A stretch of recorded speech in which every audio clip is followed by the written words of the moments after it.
Okay, apart from Miss Sara Diskaya, meron po kaming 8 DPWH officials from Davao na kasalukuyang nandito na rin po sa temporary custody ng aming NBI regional offices.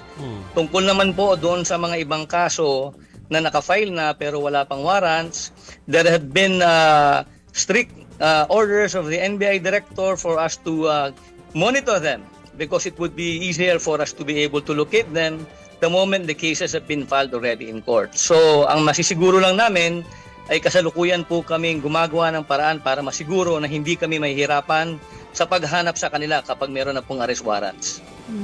Ano pong mga paraan po yun, sir? Or chief? Okay, we've dispatched our operatives from different regional and district offices. Meron naman po kami mga pangalan at bagamat ayaw naman namin makasiguro, medyo kahit papano we would like to believe that the cases that have been filed against the respondents filed before the prosecutor's office are quite strong.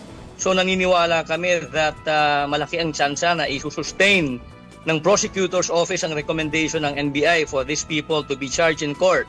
Kaya po dahil naniniwala kami na malaki ang tsansa na makakasuhan ng mga ito dahil matitibay naman ang ebidensya na nakalap ng ating mga investigador, ay sinisiguro na rin namin na nahanap namin sila later on kapag halimbawang namabas na ang mga warrant. We're trying to monitor them. We have made verifications as well and constant coordinations with the Bureau of Immigrations para malaman namin kung may mga tao ba dyan na nagbabalak umalis o hindi.